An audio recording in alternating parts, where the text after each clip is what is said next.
Baik, Assalamualaikum warahmatullahi wabarakatuh. Kami dari kelompok satu, kami akan mempresentasikan hasil diskusi kami mengenai materi pertama dari mata kuliah Ilmu Budaya Dasar.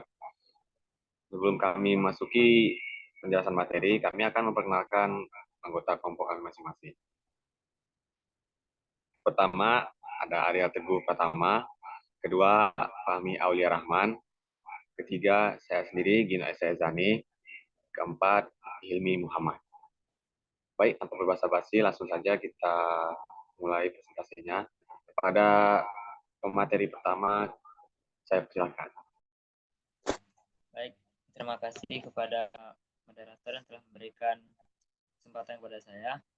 Baiklah, materi pertama yaitu manusia. Manusia di alam dunia ini memegang peran yang unik dan dapat dipandang dari banyak segi. Dalam ilmu eksakta, manusia dipandang sebagai kumpulan dari partikel-partikel atom yang membentuk jaringan-jaringan sistem yang dimiliki oleh manusia. Hal itu adalah pernyataan menurut ilmu kimia.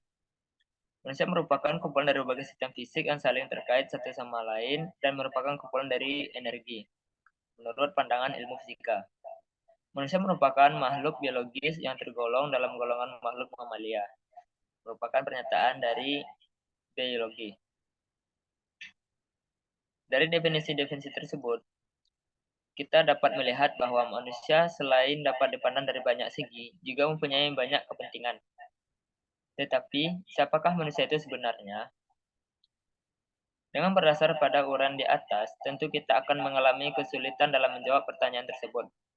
Oleh karena itu, kita akan mencoba menerangkan siapa manusia itu dari unsur-unsur yang membangun manusia. Ada dua pandangan yang akan kita jadikan acuan untuk menjelaskan tentang unsur-unsur membangun manusia. Yang pertama yaitu manusia terdiri dari 4 unsur yang saling terkait, yaitu jasad, hayat, ruh, dan nafs. Pertama, jasad. Jasad yaitu badan kasar manusia yang nampak pada luarnya, dapat diraba dan foto dan menempati ruang dan waktu. Hayat. Hayat mengandung unsur hidup yang ditandai dengan gerak. Ruh yaitu bimbingan dan pimpinan Tuhan. Daya yang bekerja secara spiritual dan memahami kebenaran. Suatu kemampuan mencipta yang bersifat konseptual yang menjadi pusat lahirnya kebudayaan. Dan terakhir adalah nafs. Dalam pengertian dari atau keakuan, yaitu kesadaran tentang diri sendiri.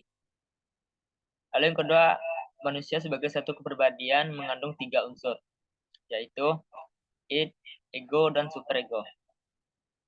Id merupakan struktur kepribadian yang paling primitif dan paling tidak nampak. Id merupakan libido murni atau energi psikis yang menunjukkan ciri alami yang irasional dan terkait dengan seks, yang secara instingtual menentukan proses-proses ketidaksadaran atau unconscious. Id tidak berhubungan dengan lingkungan luar diri, tetapi terkait dengan struktur lain kepribadian yang pada gilirannya menjadi mediator antara insting id dengan dunia luar. Terkukung dari realitas dan pengaruh sosial, id diatur oleh prinsip kesenangan, mencari kepuasan instingtual libidinal yang harus dipenuhi baik secara langsung melalui pengalaman seksual, atau tidak langsung melalui mimpi atau khayalan. Proses pemenuhan kepuasan yang disebutkan terakhir yang dilakukan secara tidak langsung disebut sebagai proses primer. Objek yang nyata dari pemuasan kebutuhan langsung dalam prinsip kesenangan ditentukan oleh tahap psikoseksual dari perkembangan individual. Lalu yang kedua ada ego. Ego merupakan bagian atau struktur kepribadian yang pertama kali dibedakan dari id. Seringkali disebut sebagai kepribadian eksekutif, karena peranannya dalam menghubungkan energi id ke dalam saluran sosial yang dapat dimengerti oleh orang lain. Perkembangan ego terjadi antara usia 1 dan 2 tahun, pada saat anak secara nyata berhubungan dengan lingkungannya. Ego diatur oleh prinsip realitas. Ego sadar akan tuntutan lingkungan luar dan mengatur tingkah laku sehingga dorongan instinktual id dapat dipuaskan dengan cara yang dapat diterima. Pencapaian objek khusus untuk mengurangi energi libidinal dengan cara yang dalam lingkungan sosial dapat diterima disebut sebagai proses sekunder. Lalu yang terakhir ada superego, merupakan struktur kepribadian yang paling akhir. Muncul kira-kira pada usia 5 tahun. Dibandingkan dengan id dan ego yang berkembang secara internal dalam diri individu, superego terbentuk dari lingkungan eksternal. Jadi superego merupakan kesatuan standar-standar moral yang diterima oleh ego dari sejumlah agen yang mempunyai otoritas di dalam lingkungan luar diri.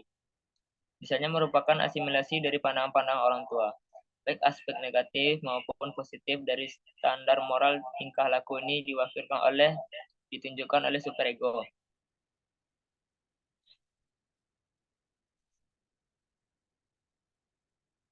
Lalu slide selanjutnya, tolong.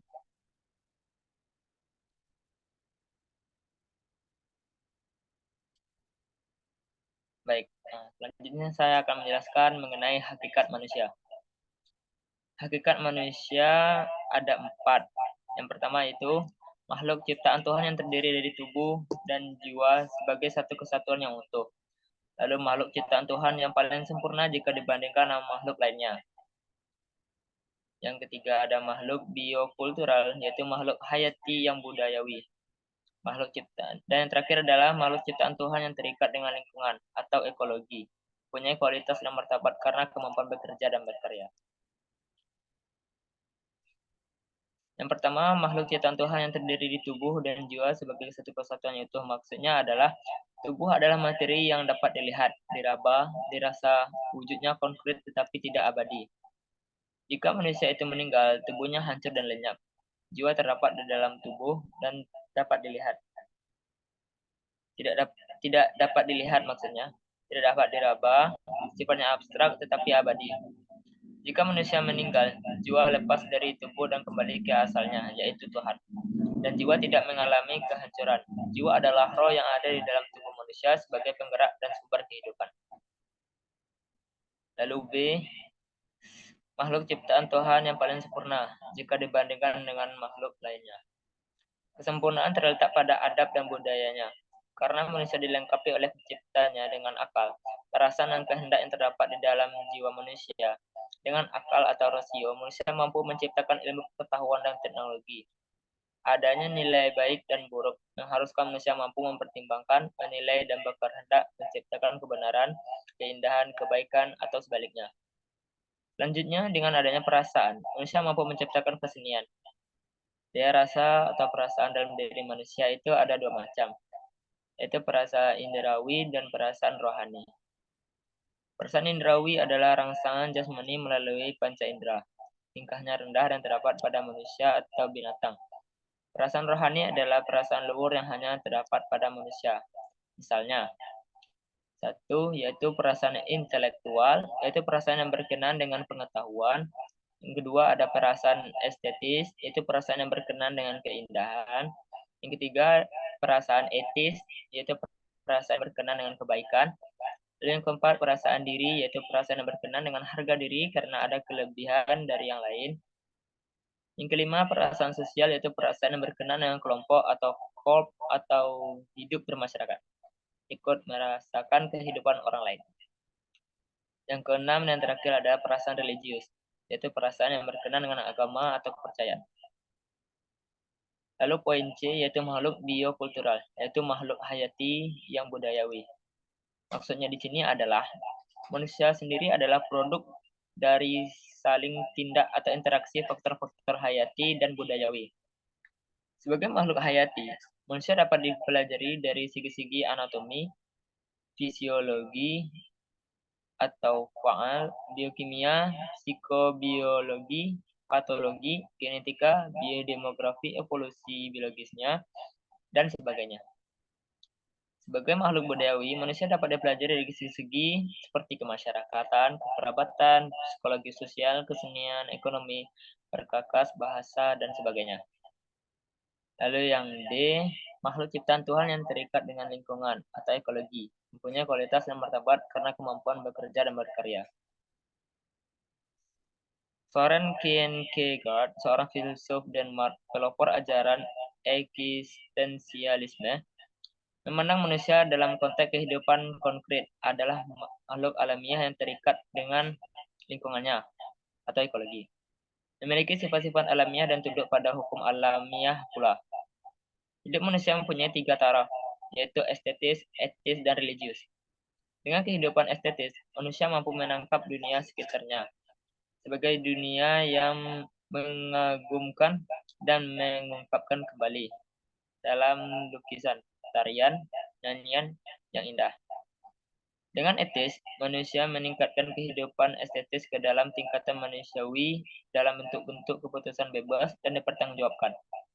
Dalam kehidupan religius, manusia menghayati pertemuannya dengan Tuhan. Semakin dekat seseorang dengan Tuhan, semakin dekat pula ia menuju kesempurnaan, dan semakin jauh ia dilepaskan dari rasa kekhawatiran. Semakin mendalam penghayatan terhadap Tuhan, semakin bermakna pula kehidupannya. Dan akan terungkap pula kenyataan manusia individual atau kenyataan manusia subjektif yang memiliki harkat martabat tinggi. Lalu poin selanjutnya, bisa diganti slide-nya. Yaitu kepribadian bangsa Timur.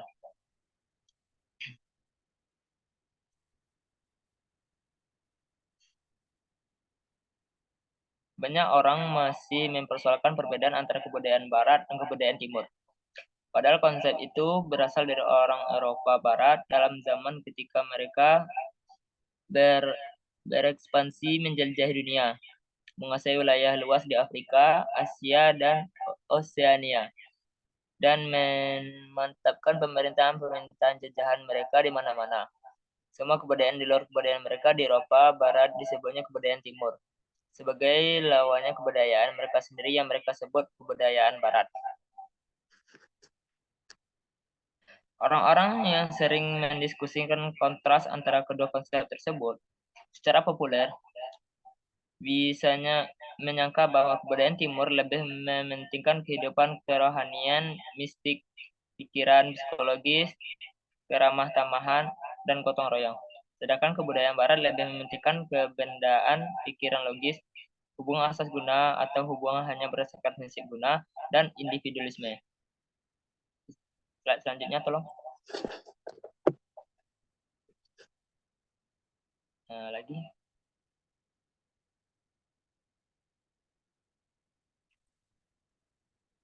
Dapat dilihat ini merupakan bagan psikososial manusia menurut Prof. Dr.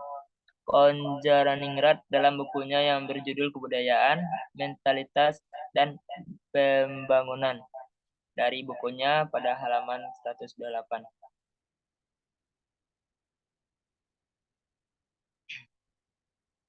Dapat dilihat dari gambar tersebut, nomor 0 disebut dengan lingkungan dunia luar. Terdiri dari pikiran-pikiran dan anggapan-anggapan yang hampir sama dengan pikiran terletak dalam lingkungan nomor 1. Hanya bedanya terdiri dari pikiran-pikiran dan anggapan-anggapan tentang orang dan hal yang terletak di dalam masyarakat dan negara Indonesia, dan ditanggapi oleh individu bersangkutan dengan sikap masa bodoh. Contoh-contohnya adalah anggapan seorang pelajar Indonesia yang tak pernah keluar negeri, tentang negara Amerika, tentang seorang pegawai rendahan di satu departemen di Jakarta, tentang kota Copenhagen, dan sebagainya. Nomor 1 disebut sebagai lingkaran hubungan jauh. Terdiri dari pikiran, sikap dalam alam jiwa manusia tentang manusia, benda-benda, alat-alat, pengetahuan, dan adat yang ada dalam kebudayaan dan masyarakat sendiri. Tetapi yang jarang sekali mempunyai arti dan pengaruh langsung terhadap kehidupan sehari-hari. Bagi petani Jawa di desa-desa di Jawa Tengah, pandangan mereka tentang kota Jakarta mungkin terletak dalam daerah lingkaran ini. Bagi seorang mandor jalan di Jawa Timur, pandangannya tentang komputer IBM 1130 dari Departemen PUTL di Jakarta terletak dalam daerah lingkaran ini.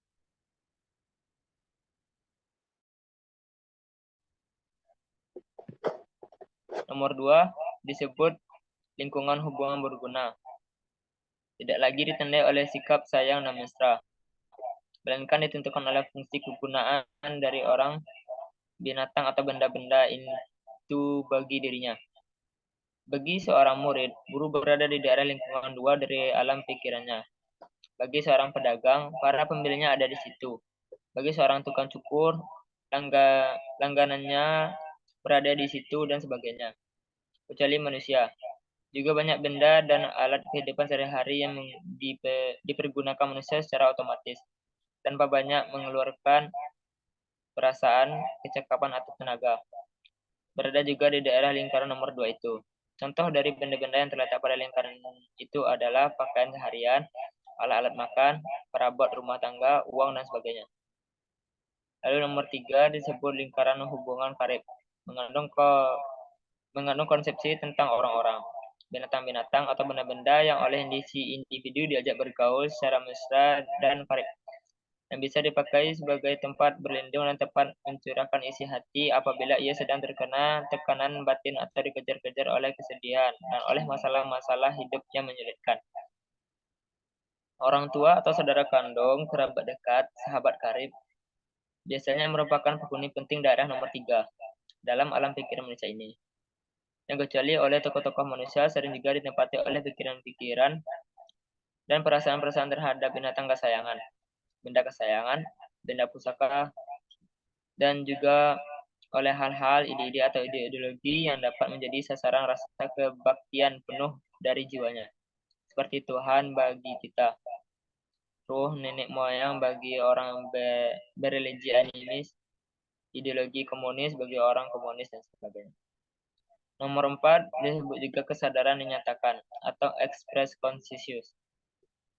Lingkaran ini dalam alam jiwa manusia mengandung pikiran-pikiran, gagasan-gagasan, dan perasaan yang dapat dinyatakan secara terbuka oleh si individu kepada sesamanya, dan dengan mudah diterima dan dijawab oleh sesamanya. Simpati, kemarahan, kebencian, rasa puas, rasa senang, kegembiraan, rasa terima kasih, konsep-konsep tentang tata cara hidup sehari-hari, pengetahuan yang dipahami juga oleh umum, adat istiadat sehari-hari, peraturan-peraturan, sopan santun, dan sebagainya, yang dikenal semua orang, menjadi bahan aktivitas berpikir dan pencetus emosi manusia dari waktu ke waktu. Lalu nomor 5 disebut kesadaran yang tak dinyatakan atau unexpressed conscious. Lingkaran itu terdiri dari pikiran-pikiran dan gagasan-gagasan yang disadari oleh si individu yang bersangkutan, tapi disimpannya saja di dalam alam jiwanya sendiri dan tak dinyatakan kepada siapapun juga dalam lingkungannya. Hal itu disebabkan ada kemungkinan bahwa A. Ia takut salah dan takut dimarahi orang apabila ia menyatakannya, atau karena ia punya maksud jahat. Lalu yang B, ia sungkan menyatakannya, atau karena belum yakin bahwa ia akan mendapat respon dan pengertian yang baik dari sesamanya, atau takut bahwa walaupun diberi respon itu sebenarnya tak diberikan dengan hati yang ikhlas, atau juga karena ia takut ditolak mentah-mentah. Dan C, ia malu karena takut ditertawakan atau karena ada perasaan bersalah mendalam. Dan D, ia tak bisa menemukan kata-kata atau perumusan cocok untuk menyatakan gagasan yang bersangkutan tadi kepada sesamanya. Lalu nomor 7 dan nomor 6 disebut daerah tak sadar dan subsadar. Kedua lingkungan itu berada di daerah pedalaman dari alam jiwa individu dan terdiri dari bahan pikiran dan gagasan yang telah terdesak ke dalam, sehingga tidak disadari lagi oleh individu yang bersangkutan. Bahan pemikiran dan gagasan tadi sering tidak utuh lagi. Beberapa bagian sudah hilang terlupakan, dan unsur-unsurnya ibarat isi impian sudah tidak lagi tersusun menurut logika yang biasa dianut manusia. Dalam hidup sehari-hari, individu yang bersangkutan sudah lupa akan unsur-unsur pikiran gagasan tersebut. Tetapi dalam keadaan tertentu, unsur-unsur itu bisa meledak keluar lagi dan mengganggu kebiasaan hidup sehari-harinya. Daerah pedalaman jiwa manusia sudah banyak diteliti dan dianalisis oleh para ahli psikioanalisis seperti Sigmund Freud dan pengikut-pengikutnya.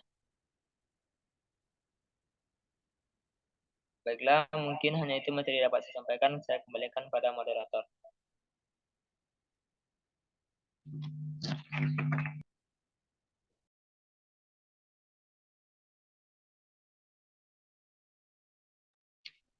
Baik, terima kasih kepada materi pertama kami, yaitu Ariel. Untuk selanjutnya akan dilanjutkan oleh Fahmi. Kepada kami, saya persilakan.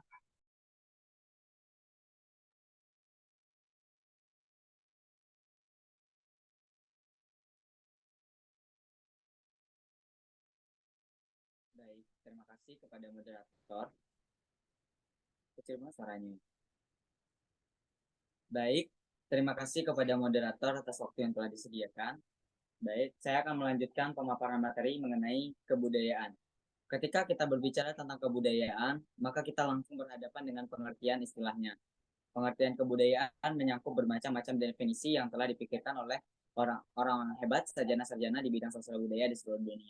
Secara umum, kebudayaan dapat kita artikan sebagai segala sesuatu yang dihasilkan oleh akal budi pikiran manusia dengan tujuan untuk mengolah tanah dan tempat tinggalnya. Atau dapat pula diartikan segala usaha manusia untuk dapat melangsungkan dan mempertahankan hidupnya di dalam lingkungannya. Para ahli juga ikut berpendapat mengenai pendapat mereka mengenai definisi kebudayaan. Salah tiga dari pendapat ahli yang berpendapat, yaitu yang pertama ada E.B. Taylor pada tahun 1871. E.B. Taylor berpendapat bahwasanya kebudayaan adalah kompleks yang mencakup pengetahuan, kepercayaan, kesenian, moral, hukum, adat, istiadat, dan kemampuan lain serta kebiasaan-kebiasaan yang didapatkan oleh manusia sebagai anggota masyarakat. Recording in progress.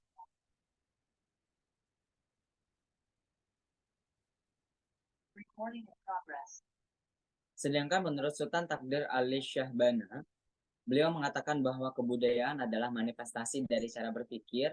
Hal ini amat luas apa yang disebut kebudayaan, sebab semua laku dan perbuatan tercakup di dalamnya, dan dapat diungkapkan pada basis dan cara berpikir. Perasaan juga termasuk ke dalam pikiran.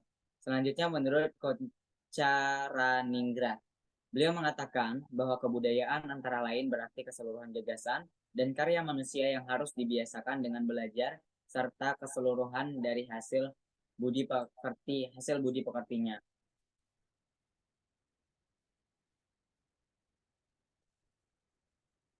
Selanjutnya adalah mengenai unsur-unsur dari kebudayaan. Untuk lebih mendalami kebudayaan, tentunya kita perlu mengenal beberapa masalah lain yang menyangkut kebudayaan. Misalnya, apa yang disebut dengan unsur.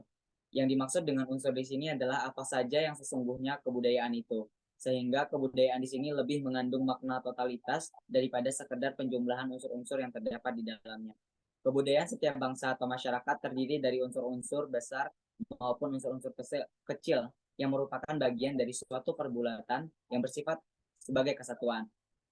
Misalnya dalam kebudayaan Indonesia dapat kita jumpai unsur besar seperti umpamanya Majelis Permusyawaratan Rakyat, di sampingnya unsur-unsur kecil seperti sisir, kancing, baju, peniti, dan lain-lainnya yang dijual di pinggiran jalan.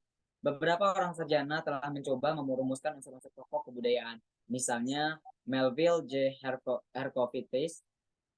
Herkovitz mengajukan pendapatnya tentang unsur kebudayaan. Dikatakannya bahwa hanya ada 4 unsur dalam kebudayaan, yaitu alat-alat teknologi, sistem ekonomi, keluarga, dan kekuatan politik.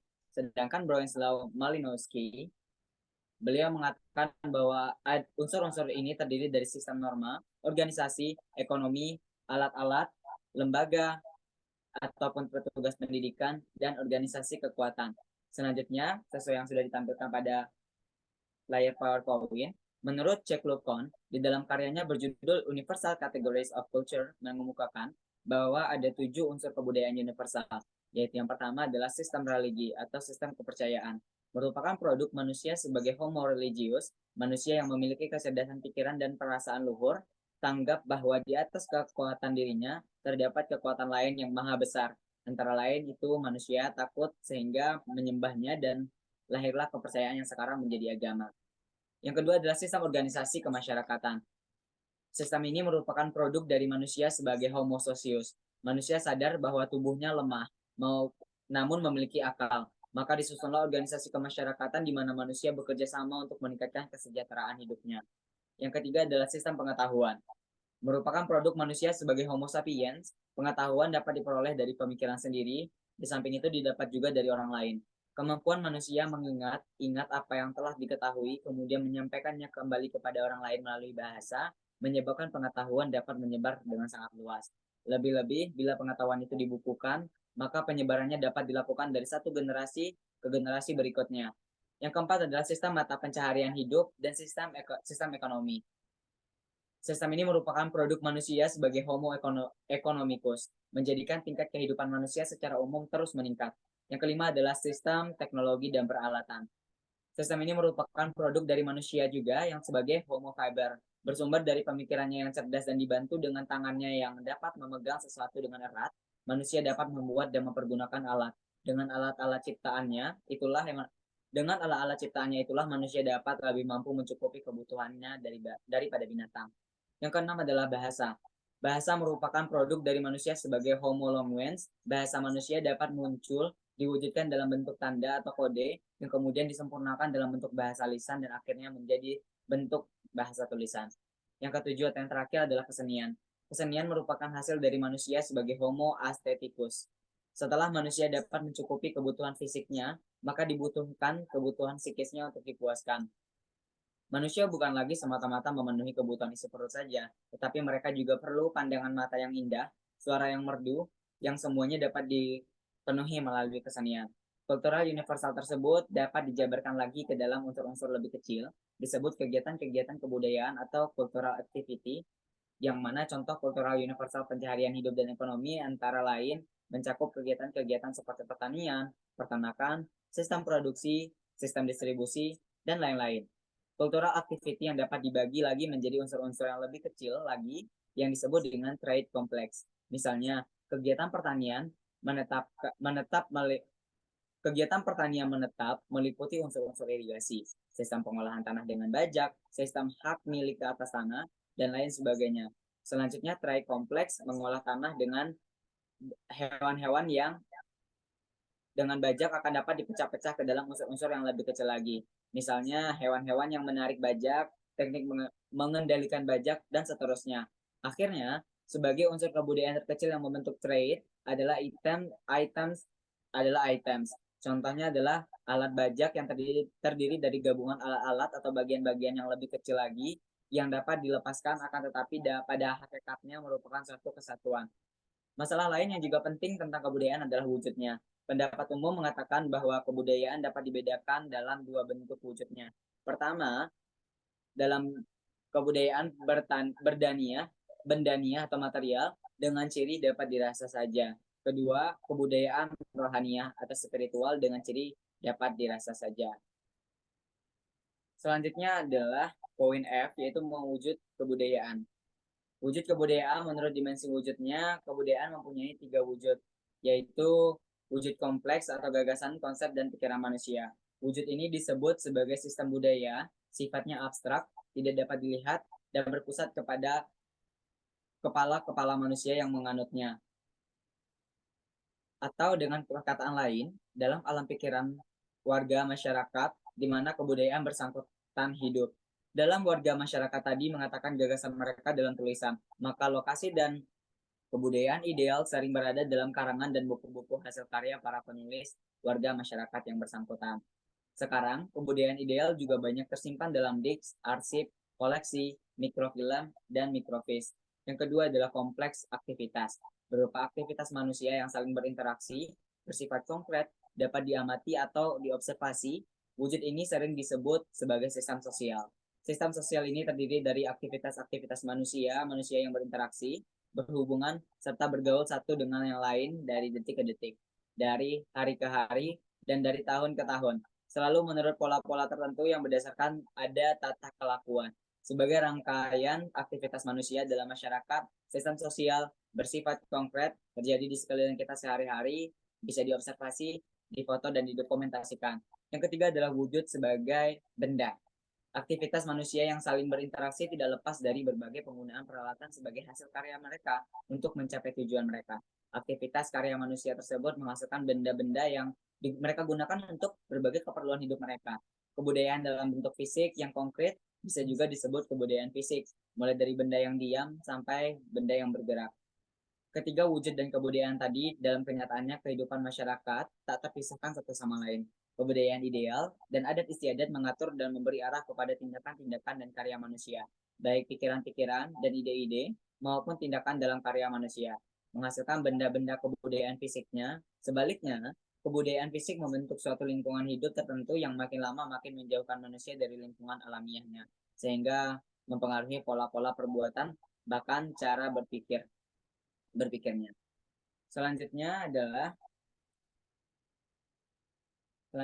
akan saya kembalikan kepada moderator. Terima kasih. Tunggu resum.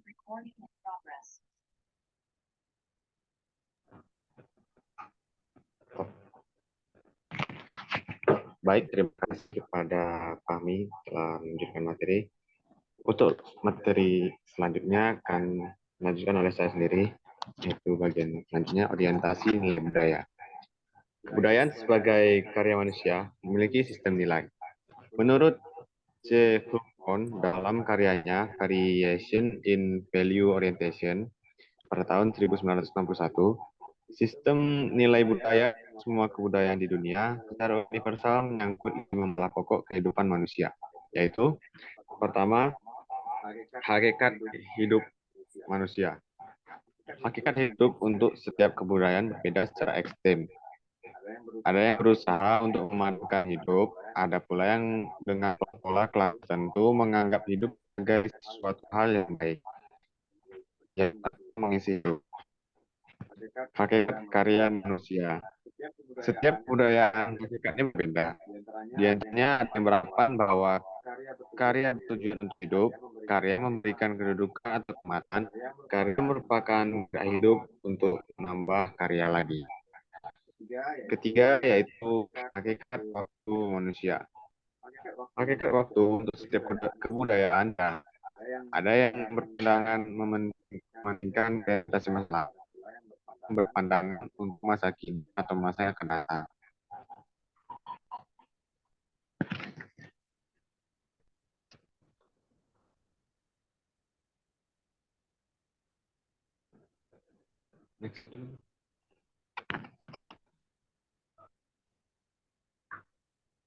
Baik, berikut adalah tabel kerangka Foucault mengenai 5 masalah dasar dalam hidup yang mempresentasi nilai-nilai budaya manusia.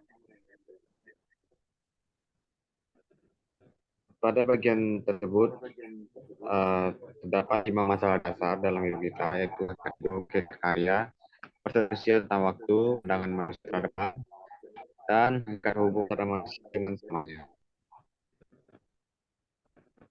Dan dari 5 masalah dasar hidup kita terdapat beberapa jenis orientasi lainnya, seperti yang tersedia dalam tabel tersebut. Kembali ke slide sebelumnya. Lalu ada 2 lagi yang masih bisa dijelaskan, itu hakikat alam manusia. Hakikat alam manusia ada kebudayaan yang menganggap manusia harus mengeksploitasi alam atau memanfaatkan alam semaksimal mungkin. Budaya manusia harus menyerah kepada alam. Selanjutnya kelima yaitu hakikat hubungan manusia. Dalam hal ini, ada yang mementingkan hubungan manusia dengan manusia, baik secara horizontal atau samanya maupun secara vertikal atau orientasi kepada tokoh-tokoh. Ada pula yang berpandangan individualistis atau menilai tinggi kekuatan sendiri. Next slide.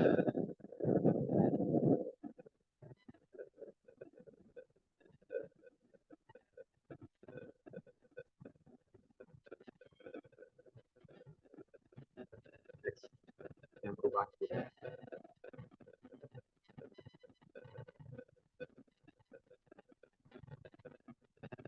Selanjutnya yaitu perubahan kebudayaan.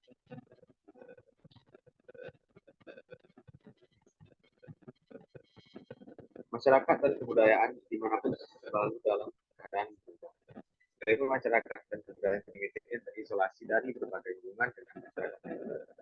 Tidak ada kebudayaan yang statis. Semua kebudayaan mempunyai dinamika dan gerak.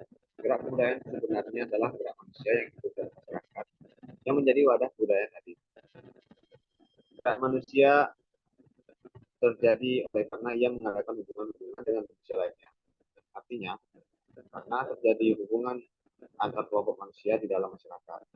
Terjadinya gerak atau perubahan disebabkan oleh beberapa hal, yaitu sebab-sebab yang berasal dari dalam masyarakat dan budaya sendiri.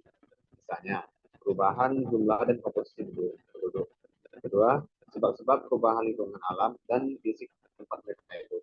Masyarakat yang hidupnya terbuka, yang berada dalam jalur hubungan dengan masyarakat dan budaya lain, cenderung untuk berubah lebih cepat. Proses proses akulturasi dalam sejarah kebudayaan terjadi dalam masa-masa silam. Biasanya suatu masyarakat hidup bertetangga dengan masyarakat-masyarakat lainnya dan antara mereka terjadi hubungan-hubungan. Mungkin dalam lapangan perdagangan, pemerintahan, dan sebagainya. Pada saat itulah unsur-unsur masing-masing budaya saling menyusup. Proses proses migrasi besar-besaran dahulu kala mempermudah berlangsungnya akulturasi tersebut. Beberapa masalah yang menyangkut proses tadi adalah: pertama, unsur-unsur kebudayaan asing manakah yang mudah diterima? Dua, unsur-unsur kebudayaan asing manakah yang sulit diterima?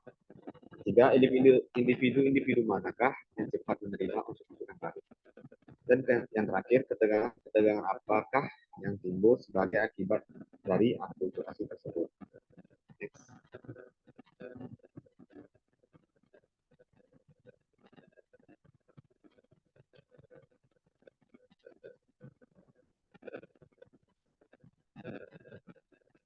Berbagai faktor yang mengaruhi diterima atau tidaknya suatu unsur kebudayaan baru, diantaranya adalah terbatasnya masyarakat memiliki hubungan atau kontak dengan kebudayaan dan dengan orang-orang yang berasal dari luar masyarakat tersebut. Jika pandangan hidup dan nilai-nilai yang dominan dalam suatu kebudayaan ditentukan oleh nilai-nilai agama dan ajaran ini terjalin erat dalam keseluruhan pranata yang ada, maka penerimaan unsur baru itu mengalami hambatan dan harus disensor terlebih dahulu oleh berbagai ukuran yang berlandaskan ajaran agama yang berlaku. Tiga, corak struktur sosial suatu masyarakat turut menentukan proses penerimaan kebudayaan baru. Misalnya, sistem otoriter akan sukar menerima unsur kebudayaan baru. Keempat, suatu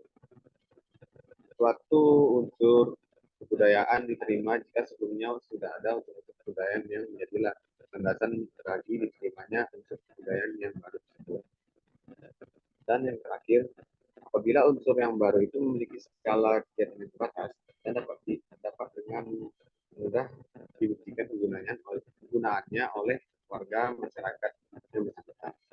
Proses akulturasi yang berjalan dengan baik dapat menghasilkan integrasi antara unsur-unsur kebudayaan asing dengan unsur-unsur budaya sendiri. Dengan demikian, unsur-unsur kebudayaan asing tidak lagi dirasakan sebagai hal yang berasal dari luar, tetapi akan dianggap sebagai unsur-unsur budaya sendiri. Misalnya, sistem pendidikan di Indonesia untuk sebagian besar diambil dari unsur-unsur budaya barat, akan tetapi sudah disesuaikan serta diolah sedemikian rupa sehingga merupakan unsur-unsur budaya.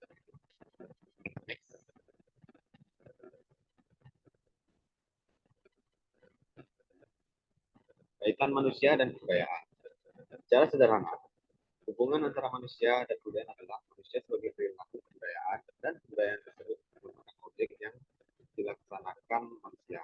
Tetapi, apakah sesederhana itu menurutnya? Dalam sosiologi manusia dan kebudayaan dinilai sebagai dua tunggal. Maksudnya bahwa walaupun keduanya berbeda, tetapi keduanya merupakan satu kesatuan. Manusia menciptakan kebudayaan, dan setelah kebudayaan itu tercipta, maka kebudayaan mengatur hidup manusia agar sesuai dengannya. Tampak bahwa keduanya akhirnya merupakan satu kesatuan. Contoh sederhana yang dapat kita lihat adalah hubungan antara manusia dengan peraturan kemasyarakatan. Pada awalnya peraturan tersebut dibuat oleh manusia. Setelah peraturan itu jadi, maka manusia yang membuatnya harus patuh pada peraturan yang dibuat sendiri. Dengan demikian dapat disimpulkan bahwa manusia tidak dapat dilepaskan dari kebudayaan, karena kebudayaan itu merupakan terwujudan asli dari manusia itu sendiri. Dari sisi lain, hubungan antara manusia dan kebudayaan ini dapat dipandang setara dengan hubungan antara manusia dengan masyarakat, menyatakan sebagai dialektis. Maksudnya saling terkait satu sama lain. Proses dialektis ini tercipta melalui 3 tahap, yaitu satu, eksternalisasi, yaitu proses di mana manusia mengekspresikan dirinya dengan membangun dunianya. Lalu eksternalisasi ini, masyarakat menjadi kenyataan buatan manusia. Kedua, objektivasi, yaitu proses di mana masyarakat menjadi realitas objektif, yaitu suatu kenyataan yang terpisah dari manusia dan berhadapan dengan manusia. Dengan demikian, masyarakat dengan segala parameter sosialnya akan memengaruhi bahkan membentuk perilaku. Tiga, yaitu internalisasi, yaitu proses di mana masyarakat disergap kembali oleh manusia. Maksudnya bahwa manusia mempelajari kembali masyarakat itu sendiri agar dia dapat hidup dengan baik, sehingga manusia menjadi kenyataan yang dibentuk oleh masyarakat. Manusia dan kebudayaan atau manusia dan masyarakat. Oleh karena itu mempunyai hubungan terkaitan yang erat sama lain. Pada kondisi sekarang ini, kita tidak dapat lagi membedakan mana yang lebih awal muncul, manusia atau kebudayaan. Analisa terhadap kebudayaan, keberadaan keduanya harus menciptakan pembatasan masalah dan waktu agar penganalisaan dapat dilakukan dengan lebih cepat.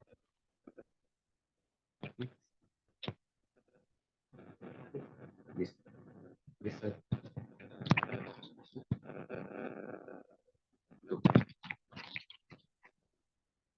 Baik, sekian presentasi dari kelompok kami. Jika ada kurang atau salah, mohon dimaafkan. Cukup sekian dari kami. Terima kasih atas perhatiannya. Wassalamualaikum warahmatullahi wabarakatuh.